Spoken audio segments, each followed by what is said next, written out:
मी मामीला रोज रात्री एका खास ठिकाणी जाताना पाहायचो. ती परत आली की थकलेली आणि दुःखी दिसायची. मला काळजी वाटायची, पण मी कधीच विचारलं नव्हतं. एके दिवशी ती म्हणाली, रवी, तुला माझ्या आयुष्यातील सत्य जाणून घ्यायचं असेल तर आज माझ्यासोबत ये. त्या दिवशी मी तिच्यासोबत गेलो आणि तिचं दुःख समजून घेतलं. मामी आणि माझी भेट झाली ती एका पीजीमध्ये. ज्या दिवशी मी मामीला पहिल्यांदा पाहिलं होतं तेव्हा ती मला फारच गंभीर वाटली होती. परंतु हळूहळू मला तिचा स्वभाव लक्षात येऊ लागला. जेव्हा मी तिला पहिल्यांदा भेटलो तेव्हा मी तिला मॅडम म्हणून हाक मारली होती. आम्हा दोघांच्या नात्याची सुरुवात काहीशी म्हणण्यापेक्षा फारच वेगळ्या पद्धतीने झाली होती. माझे आईबाबा गेल्यानंतर मी माझ्या मावशीकडे राहत होतो, पण आता मावशी तिच्या पूर्ण परिवारासोबत कायमची परदेशात जायला निघाली होती. तिची पूर्ण फॅमिली तिथे सेटल झाली होती. मागच्या काही वर्षांपासून काका परदेशात जॉबला होता. आता त्याने तिथे स्वतःचं घर घेतलं आणि तो परदेशात चांगला सेटल झाला होता. म्हणून काकांनी त्यांच्या पूर्ण फॅमिलीला परदेशातच बोलावून घेतलं आणि तेही कायमचं. पण मावशी मला तिथे घेऊन जाऊ शकत नव्हती. ती म्हणाली, परदेशात तू आमच्यासोबत येऊन काय करशील? तिथे शिक्षणाचा खर्चही फार आहे. मावशीला काय बोलायचं होतं मी समजलं होतं. जे आईवडील आपल्यासाठी करू शकतात ते दुसरं कोणीही करू शकत नाही हे मला ठाऊक होतं. आणि मागच्या काही वर्षांपासून या गोष्टीचा मी अनुभवही घेतला होता. आज माझ्या आईबाबांना माझ्या आयुष्यातून जाऊन 4 वर्ष झाली होती, पण ते अजूनही माझ्यासोबत आहे असं मला आजही वाटतं. तेव्हा मावशीचं बोलणं समजून घेऊन मीच तिला समोरून म्हणालो, मावशी, परदेशात वगैरे मी तुझ्यासोबत येणार नाही. मला परदेश आणि तिथलं कल्चर अजिबातच आवडत नाही. मावशी म्हणाली, तू चिंता करू नकोस.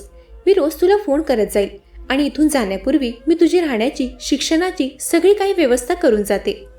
मावशीने मला राहण्यासाठी एक पीजीमध्ये माझं ॲडमिशन केलं आणि तिने कॉलेजमध्येही माझं ॲडमिशन करून दिलं होतं. ती म्हणाली, तुला काहीही कुठल्याही गोष्टीसाठी मदत हवी असेल तर मला फोन कर. मी नक्की तुझ्यासाठी हजर राहील आणि कधी मी नसले तरी मी कोणाला ना कोणाला तुझ्याकडे नक्कीच पाठवेल. मी मावशीचे आभार मानले. आजपर्यंत तिने माझ्यासाठी जेही केलं होतं ते माझ्यासाठी खूप होतं. त्या दिवशी मावशी परदेशात जाण्याआधी मला माझ्या पीजीमध्ये सोडवायला आली. तिथे गेल्यावर माझी भेट एका सुंदर तरुणीसोबत झाली आणि तीच होती मामी. मावशी मला तिथे सोडून निघून गेली. त्यानंतर मी त्या मॅडमला म्हणालो, मॅडम, माझी राहण्याची खोली कुठे आहे? तुम्ही मला सांगाल का? तेव्हा त्या म्हणाल्या, बहुतेक तू थोडासा सायलेंट दिसतोय. इथे आल्यापासून तू बघितलं नाहीस का? इतर मुलं मला मामी म्हणून हाक मारतायत. मग तू मला मॅडम का म्हणतोयस? इथे मी कोणाची मॅडम नाही आहे. इथे येणाऱ्या प्रत्येक मुलाची मी मामी आहे. त्याप्रमाणे आजपासून मी तुझीही मामी झाले. मला मामी म्हणून हाक मार. आणि ती बघ, समोर तुझी खोली आहे. तिथे जाऊन तू तुझं सामान ठेव आणि आजपासून तिथे राहा. दुपारी 2 वाजता जेवायला ये. तेव्हा मामीने मला तिथले काही नियम सांगितले, जसं की उगाच गोंधळ घालायचा नाही, बाहेरचे मित्र तिथे आणायचे नाहीत, वेळेवर पीजीमध्ये यायचं, असं बरंच. मी सगळं मान्य केलं. त्या रात्री मामी माझ्या खोलीत आली. येऊन तिने तिथे जमिनीवर तिचं अंथरूण लावलं. ती खोलीत आली तेव्हा मी जागाच होतो. तीही तिथेच राहणार हे समजताच मी उठून बसलो.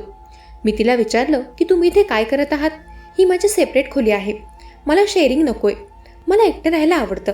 मगापासून 5 मिनिटं झाली मी बोलत होतो व ती माझ्याकडे दुर्लक्ष करून तिचं काम करत होती.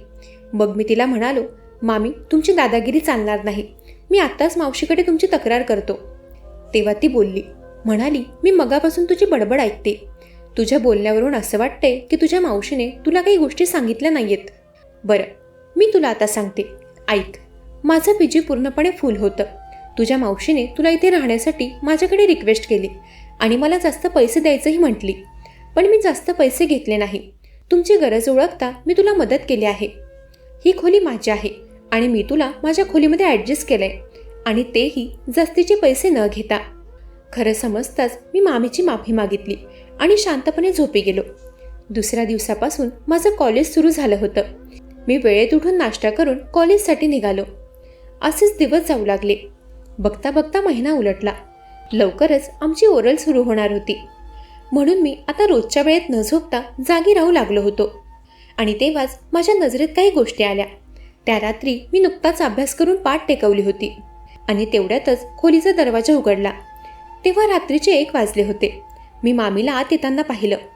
ती जेव्हा तिचं अंथरूण लावत होती तेव्हा ती मला फार थकलेली दिसत होती. ती मला आडखडताना दिसली. एवढ्या रात्री उठून मी तिची विचारपूस करावी ती गोष्ट मला योग्य वाटली नाही, म्हणून मी माझं शांत झोपी गेलो. आता ती गोष्ट रोजच होऊ लागली. आता मध्यरात्री 2 तर कधी 3 वाजता मामी मला थकलेल्या अवस्थेत खोलीत येताना दिसू लागली. हळूहळू तिची अवस्था मला फारच विस्कटलेली जाणवू लागली. पण आजपर्यंत मी तिला काही विचारलं नव्हतं. एकदा सुट्टीच्या दिवशी पीजीमधील बरेच मुलं त्यांच्या कॉलेजच्या मित्रमैत्रिणींसोबत बाहेर फिरायला गेले होते, तर काही मुलं त्यांच्या घरी फॅमिलीला भेटायला गेले होते. पण माझी ना कोणी फॅमिली होती ना मी बाहेर कुठे फिरायला गेलो होतो. तसे माझे कॉलेजमध्ये मित्र होते, तेही सुट्टीच्या निमित्ताने ट्रिपला गेले होते. परंतु ट्रिपसाठी माझ्याकडे पैसे नव्हते, त्यामुळे मी पीजीमध्येच होतो. मोजून 2-3 मुलं त्या दिवशी पीजीमध्ये होते. दुपारी जेवण झाल्यावर सहजच फेरफटका मारत मी टेरेसवर पोहोचलो. टेरेसवर मामीही होती. ती तिथे घरगुती काम करत होती. मला पाहून तिने मला स्मित हास्य दिले. गेल्या काही दिवसांपासून मला एक प्रश्न पडला होता आणि त्या दिवशी मी मामीला तो विचारूनच टाकला. मी तिला विचारलं की मामी, तुमचे पती कुठे दिसत नाहीत, नेहमी तुम्ही एकट्याच असतात. मामीचं लग्न झालेलं होतं आणि हे तिच्या सास शृंगारवरून दिसून यायचं. तेव्हा मी तिला तिच्या पतीबद्दल विचारताच ती काही क्षण शांत राहिली आणि मग म्हणाली, ते प्रवासात असतात. मी विचारलं, प्रवासात म्हणजे नेमकं काय? ती पुन्हा तेच म्हणाली, माझे पती प्रवासात असतात, ते बाहेर दौऱ्यावर असतात, त्यांचं कामच तसं आहे. मी समजून घेतलं. पण आता जवळजवळ मला त्या ठिकाणी 2 महिने होत आले होते आणि 2 महिन्यांपासून मामी एकटीच मला पीजीमध्ये काम करताना दिसली होती. बाकी तिला मदतीसाठी 2-3 मावशी कामाला होत्या, पण मालक म्हणून ती एकटीच दिसायची. असो, असाही मी तिची जास्त विचारपूस करणारा कोण होतो. तेव्हा मी तिला तिच्या कामात मदत करू लागलो. मी म्हणालो, मामी, मला घरकामाची सवय आहे. माझ्या मावशीकडे असताना मी घरातील बरीच कामं केली आहेत. तेव्हा तिनेही मला काम करण्यापासून थांबवलं नाही. बघता बघता दिवसामागून दिवस जाऊ लागले. मामी बऱ्याचदा माझं विस्कटलेलं सामान जागेवर ठेवून द्यायची. कधी कधी ती मला रागवायचीही नाही. आता पीजीमधील मुलं मला चिडवू लागले होते की एवढी स्ट्रिक्ट व्यक्ती तुझ्याशी व्यवस्थित शांत शब्दात बोलते, आमच्याशी तर एक शब्द नीट बोलत नाही. मी मुलांच्या बोलण्याकडे आजपर्यंत दुर्लक्ष केलं होतं, पण नकळत माझं लक्ष मामीच्या खाजगी जीवनात जात होतं. ती रोज रात्री मध्यरात्रीच्या सुमारास कुठेतरी जायची आणि परत आल्यावर फार थकलेली आणि अस्वस्थ दिसायची. त्या दिवशी तर मी तिला अडखळताना बघितलं. ती खोलीत शिरली तेव्हा तिची चाल मला वेगळी वाटली. असं मध्यरात्री ती कुठे जाते हा प्रश्न मला पडला होता. मग दुसऱ्या दिवशी सकाळी मामीची व माझी भेट होताच मी तिला प्रश्न केला की मामी, तुम्ही रात्री कुठे जातात? मी बऱ्याचदा मध्यरात्री तुम्हाला बाहेर जाताना पाहिलंय. तुम्ही ठीक तर आहात ना? तेव्हा माझा प्रश्न ऐकून मामी स्तब्ध झाली. तिला माझा प्रश्न ऐकून धक्का बसला होता आणि ते तिच्या चेहऱ्यावरून मला दिसलं होतं. तेव्हा ती माझ्या प्रश्नाचं उत्तर न देता माझ्यावर चिडून म्हणाली, रवी, तू तुझ्या कामाशी काम ठेव. मी काय करते, कुठे जाते याच्याशी तुला काय घेणं देणं? मला मामीवर वेगळ्या प्रकारचा संशय येऊ लागला होता, पण मी तिला जास्त प्रश्न करू शकत नव्हतो. काय माहीत का, पण मला उगाचच तिच्या आयुष्यात काय चाललंय हे जाणून घेण्यात फारच रस वाटू लागला होता. परंतु मामी तिच्या आयुष्याबद्दल काही सांगत नव्हती. एके दिवशी पीजीमध्ये कार्यक्रम होता. त्या दिवशी प्रत्येक मुलाचे पालक आले होते. मामी म्हणाली, दरवर्षी मी पीजीमध्ये छोटासा प्रोग्राम ठेवते. त्यात मुलं त्यांच्या आवडीचे खाद्यपदार्थ स्वतः बनवून स्वतःचे स्टॉल लावतात. ज्यांना डान्समध्ये इंटरेस्ट आहे ते डान्सही करतात. थोडक्यात रंगारंग कार्यक्रम पीजीमध्ये व्हायचा. त्या दिवशी मी बघितलं, माझ्या मित्रांच्या पालकांनी त्यांच्या मुलांसाठी मुलांच्या आवडीचे खाद्यपदार्थ, कपडे, बरंच काही त्यांच्यासाठी आणलं होतं. ते सगळं पाहून काही वेळासाठी माझं मन भरून आलं. मी तिथून उठून वर टेरेसवर निघून गेलो, कारण त्या सगळ्या गोष्टी पाहून मलाही माझ्या परिवाराची आठवण येत होती. पण माझ्याकडे कुणीही नव्हतं. तेव्हा मी टेरेसवर अश्रू गाळत बसलो होतो. तेव्हाच अचानक माझ्या पाठीमागून एक हात आला. काळजीने माझ्या खांद्यावर ठेवलेला तो हात मामीचा होता. मामीला बघताच मी माझ्या अश्रू पुसले आणि म्हणालो, तुम्ही इथे? तुम्हाला तर आता खाली असायला हवं. तर त्या म्हणाल्या, इथली मुलं एवढी लहान नाहीत की मला प्रत्येकावर क्षणाक्षणाला लक्ष द्यावं लागेल. आज प्रत्येकाचे पालक आले आहेत आणि प्रत्येक मुलगा आपल्या परिवारासोबत वेळ घालवतोय. तेव्हा मामीने तिच्या पाठीमागचा दुसरा हात पुढे केला. तिने हातातील बॉक्स उघडून त्यातून खोबऱ्याची बर्फी काढली आणि मला भरवली. तिने माझ्यासाठी नवीन ड्रेसही आणला होता. तेव्हा माझ्या आवडीची बर्फी खाऊन मी फार आनंदी झालो होतो. मी त्या बॉक्समधून अजून एक मिठाई घेतली आणि खाऊ लागलो. मी आनंदात मामीला म्हणालो, मामी, तुम्हाला कसं माहीत की खोबरा बर्फी माझी फेवरेट आहे? मामी म्हणाली, तू विसरलास का की आपण दोघे शेअरिंगमध्ये राहतो? बऱ्याचदा खोलीत तू सामान विस्कटून ठेवतो. तसंच एकदा खोली साफ करत असताना तुझी डायरी माझ्या हाती लागली होती आणि त्यात तुझी फेवरेट मिठाई, फेवरेट कलर त्याबद्दलही तू लिहिलं होतंस. त्यातच मी वाचलं, आज सगळ्यांचे पालक आले आहेत आणि तेच पाहून तुझ्या डोळ्यात पाणी आलं ना. आज नंतर एक गोष्ट लक्षात ठेव, तू एकटा नाहीयेस, मी आहे इथे तुझ्यासाठी. मामीने त्या दिवशी माझं मन जिंकलं होतं. मी एकटा आहे असं तिने मला भासू दिलं नाही. त्या दिवशी मी मामीसोबत गप्पा गोष्टी केल्या. मला वाटतच नव्हतं की ती आमच्या पीजीमध्ये मॅडम आहे. असं वाटत होतं जणू ती माझं कुटुंब आहे, कोणीतरी माझ्या जवळची व्यक्ती आहे असंच वाटत होतं. पण त्या दिवसांनंतर मुलांमध्ये कुजबूज चालू झाली होती की मामी पीजीमध्ये सगळ्यात जास्त मला अटेन्शन देते. एका मुलाने मामीला आणि मला त्या दिवशी गप्पा गोष्टी करताना पाहिलं होतं आणि त्याने उगाचच्या गोष्टी पसरवल्या होत्या. नकळत मलाही मामी माझ्या जवळची व्यक्ती आहे असं जाणवू लागलं होतं. आता मला तिच्या आयुष्यातील प्रत्येक गोष्ट जाणून घ्यायची होती. तसंच गेल्या काही दिवसांपासून मी जे बघत होतो ते नेमकं काय आहे ते मला जाणून घ्यायचं होतं. म्हणून मग एके रात्री मी मामीचा पाठलाग करायचं ठरवलं की ती मध्यरात्री कुठे जाते. परंतु तिने मला तिचा पाठलाग करत असताना पकडलं आणि ती माझ्यावर खूप रागावली. ती म्हणाली, माझा पाठलाग करणारा तू कोण आहेस? मी तुझ्याशी थोडं गोड काय बोलले, तू तर माझ्यावर हक्क गाजवू लागलास. मी मामीला समजावत होतो की मी हक्क गाजवत नाहीये, मला फक्त तुझी काळजी आहे. म्हणूनच मी तुझा पाठलाग करत होतो की तू मध्यरात्री कुठे जातेस आणि जेव्हा तू परत येतेस तेव्हा तुझी अवस्था अशी विस्कटलेली का असते. त्या दिवशी मी पुन्हा एकदा तिला तिच्या नवऱ्याबद्दल विचारलं. ती माझ्यावर चिडली, म्हणाली, तुला माझ्या आयुष्याबद्दल जाणून घ्यायचं आहे ना, मग चल, आज मी तुला संधी देतेच. तेव्हा मामीने माझा हात पकडला. त्यावेळी रात्रीचे 1:30 वाजले होते. ती मला तिच्यासोबत घेऊन निघाली. मी फार घाबरत होतो. मामी मला कसली संधी देणार होती मला समजत नव्हतं. थोड्याच वेळात आम्ही पीजीमधून बाहेर आलो. रस्त्याने चालत असताना मामीने एकदा माझ्याकडे मागे वळून पाहिलं. जेव्हा तिने माझ्याकडे पाहिलं त्यावेळी तिच्या चेहऱ्यावर एक वेगळ्या प्रकारचं हास्य होतं. ते पाहून काही क्षणांसाठी मी घाबरून गेलो होतो. काहीच वेळात आम्ही एक निर्जन रस्त्यावर पोहोचलो, जिथे रात्रीचा काळोख अंधार होता. 2 किलोमीटर अंतरावर खांबावर लाईट चालू होता आणि रस्त्यावर एकही गाडी नव्हती. तो निर्जन रस्ता होता. तिथे जाऊन आम्ही एका झाडाजवळ थांबलो.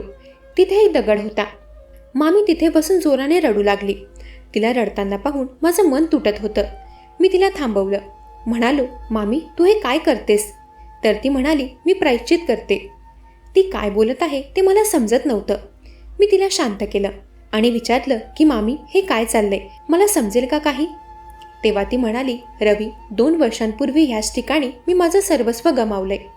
माझ्या पतीचा या झाडाखाली अपघात झाला होता आणि इथेच अपघातात तो गेला. त्यावेळी आम्ही दोघे सोबतच होतो. आमच्या लग्नाला अवघे काहीच महिने झाले होते. आम्ही दोघे ट्रिप करून घरी परतत होतो. तेव्हा गाडी चालवत असताना मी अभिषेकला खाण्याचा पदार्थ दिला. त्यावेळी माझं लक्ष मोबाईलमध्ये होतं आणि दुसऱ्या हाताने मी त्याला घास भरवत होते. परंतु तो घास त्याच्या तोंडाजवळ न जाता चुकून त्याच्या डोळ्याला लागला आणि त्याचवेळी त्याची नजर रस्त्यावरून बाजूला झाली आणि त्याचा गाडीवरील कंट्रोल सरकला आणि अपघात झाला. ते सगळं माझ्यामुळेच झालं आणि म्हणून आजही मी स्वतःला कोसते. रोज रात्री इथे येऊन मी माझ्या अभिषेकच्या आठवणीत रडते. मामी रोज रात्री मध्यरात्री कुठे जाते आणि तिची अशी अवस्था का असते हे मला तेव्हा कळलं. ती रडून रडून स्वतःची अवस्था रोज विचित्र करून घ्यायची. त्यावेळी तिने मला तिच्या आयुष्यातील प्रत्येक गोष्ट सांगितली. ती म्हणाली, अभिषेक आणि माझं लव्ह मॅरेज होतं. जे पीजी मी आता चालवते ते माझ्या नवऱ्याचं आहे. अभिषेकने त्याच्या कष्टाने पीजी उभारले. त्याच्या आठवणीत मी ते अजूनही सुरू ठेवलंय. आजपर्यंत माझ्या खोट्या आनंदामागचं दुःख कोणीही पाहिलं नाही. कोणीही आजपर्यंत माझी विचारपूस केली नाही. पण या 2 वर्षात तू असा पहिला मुलगा आहेस ज्याने माझं दुःख समजलं. तूही कुठे ना कुठे माझ्यासारखाच आहे, एकटा.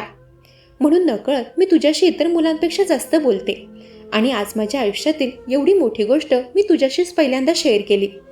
मामीने मला तिचा परिवार मानलं होतं. तेव्हा तिचं दुःख समजल्यावर मला फार त्रास झाला. पण मी तिला समजावलं. मी म्हणालो, मामी तू स्वतःला दोष देऊ नकोस. जे झालं ते नजर चुकीने झालं. असं समज की अभिषेक यांचं जीवन इथपर्यंतच होतं. फक्त त्या गोष्टीचं निमित्त नकळत तू बनलीस. प्लीज स्वतःला दुखावू नकोस आणि स्वतःला कुठल्याही गोष्टीसाठी दोषी मानू नकोस. अजूनही तुला तुझं आयुष्य जगण्याचा हक्क आहे. तू नव्याने तुझ्या जीवनाची सुरुवात कर. मामीने त्यावेळी पुन्हा लग्न करण्यासाठी नकार दिला.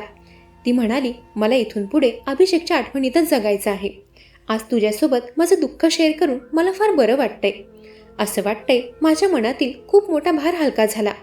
रवी, तुला आयुष्यात कसलीही गरज असेल तर या मामीला आवर्जून हाक मार. त्या दिवसांनंतर मामी माझ्यासोबत तिचं प्रत्येक दुःख वाटू लागली. आम्ही तासनतास गप्पा मारायचो. आता आम्ही दोघेही एकमेकांचे परिवार झालो होतो. बघता बघता मी माझं शिक्षण पूर्ण केलं आणि लवकरच मी चांगली नोकरीही मिळवली. माझ्या प्रवासात मला मामीने फार साथ दिली होती. मग तो शिक्षणासाठी लागणारा पैसा असो की भावनिक आधार, सगळ्या गोष्टीत तिने मला मदत केली होती. नकळत देवाने 2 अनाथांची भेट घडवून आणली होती. आज आम्ही एकमेकांची फॅमिली आहोत. मंडळी, कधीकधी माणसाची छोटीशी चूक त्याच्यासाठी आयुष्यभराची शिक्षा बनते. त्यामुळे कुठलीही गोष्ट कधीही लक्ष देऊन करा, कारण एका दुर्लक्षाचा अंत कधीकधी फार भयानक होतो आणि मग तो पस्तावा आयुष्यभर आपल्या मनातून जात नाही. जसं या कथेतील मामीसोबत झालं तसंच.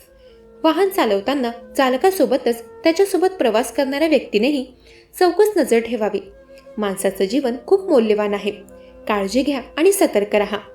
मंडळी, कशी वाटली कथा? ऐकत रहा मनाचे बोल.